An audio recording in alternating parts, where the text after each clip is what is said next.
Hi hello welcome to my YouTube channel Radha's kitchen.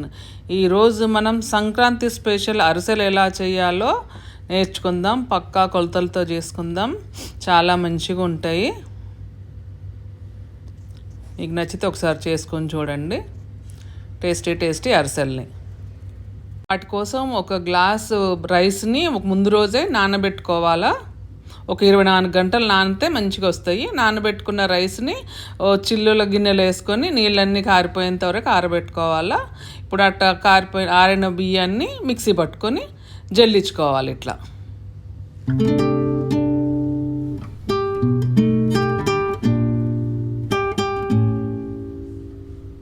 బాగా మెత్తగా జల్లించుకోవాలా.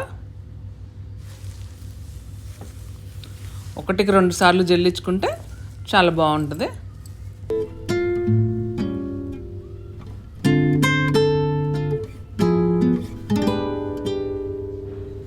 చూడండి, ఇట్లా మొత్తం అంతా పిండిని ఇట్లా జల్లించి నొక్కి పెట్టుకోవాలి. నొక్కి పెట్టుకుంటే ఏంటంటే తడి ఆరిపోకుండా ఉంటుంది.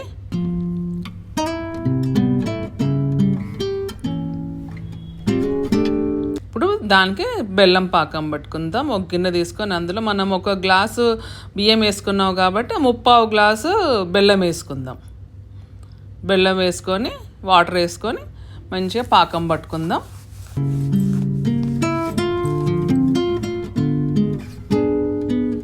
చూడండి, పాకం వచ్చేసింది. మంచిగా ఇట్లా ఇట్లా ఉండపాకం రావాలి. మరీ గట్టిగా రావద్దు. మరీ గట్టిగా వచ్చేసిందంటే అరిసెలు గట్టిగా అయిపోతాయి. ఇట్లా వచ్చిందంటే మెత్తగా ఉంటాయి అరిసెలు.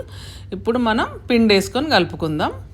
కొంచెం పిండి వేసుకొని మొత్తం ఉండలు లేకుండా కలుపుకుందాం.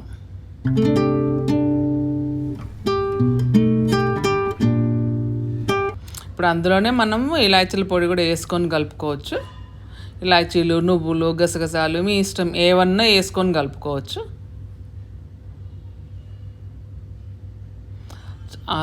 పక్కలంతా అంటకుండా మంచిగా కలుపుకుందాం.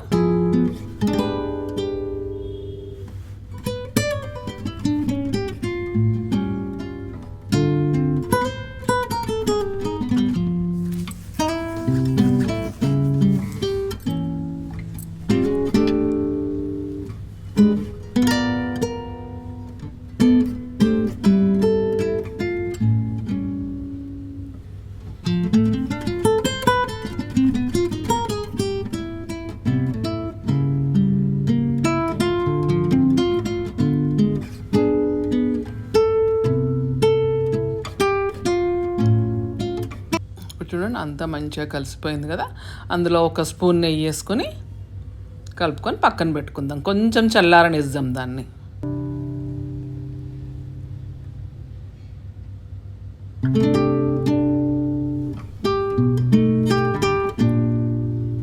చూడండి, ఇట్లా కలిపి పక్కన పెట్టుకోవాలి.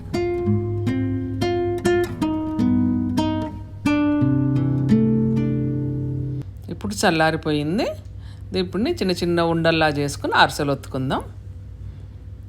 ఒక కవర్కు ఆయిల్ రాసుకొని దాని మీద ఆయిల్ గీ మీ ఇష్టం ఏదన్నా రాసుకొని మంచిగా అరిసెలను ఒత్తుకుందాం.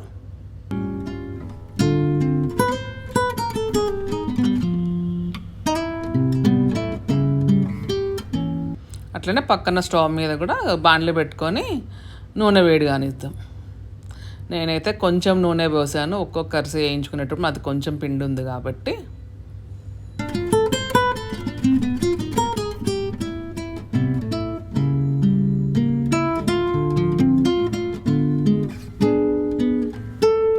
చూడండి, ఇట్లా ఆయిల్ కూడా వేడైంది కదా. ఇట్లా ఒక్కొక్క అరిసె వేసుకొని మంచిగా 2 పక్కల మంచిగా కాల్చుకుందాం.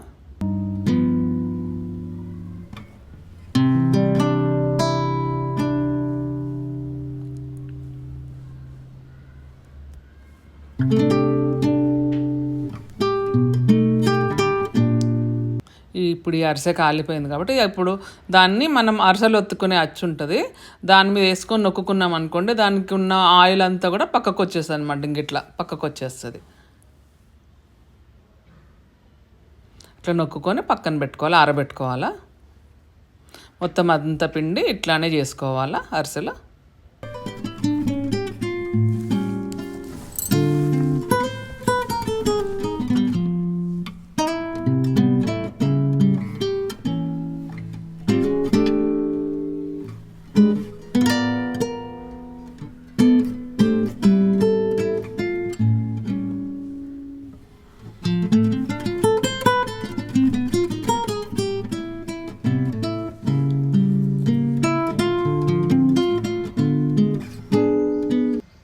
ఇట్లా కొంచెం ఆయిల్ వేసుకొని మనం ఒక్కొక్క అరిసె వేసుకున్నామంటే మనకు ఆయిల్ కూడా వేస్ట్ అవ్వదు. కొంచెం కొంచెం వేసుకొని, నేను చిన్న గ్లాసే కాబట్టి నాకు ఇంత ఆయిల్లోనే మొత్తం సరిపోయింది. ఆయిల్ గీ మీ ఇష్టం, ఏదన్నా దేంట్లో అన్నా వేయించుకోవచ్చు. ఇప్పుడు నా అరిసెలు అన్నీ రెడీ అయిపోయినాయి. చూడండి, టేస్టీ బెల్లం అరిసెలు రెడీ అయిపోయినాయి. నా ఈ వీడియో కనుక మీకు నచ్చితే please like, share and subscribe. Thank you.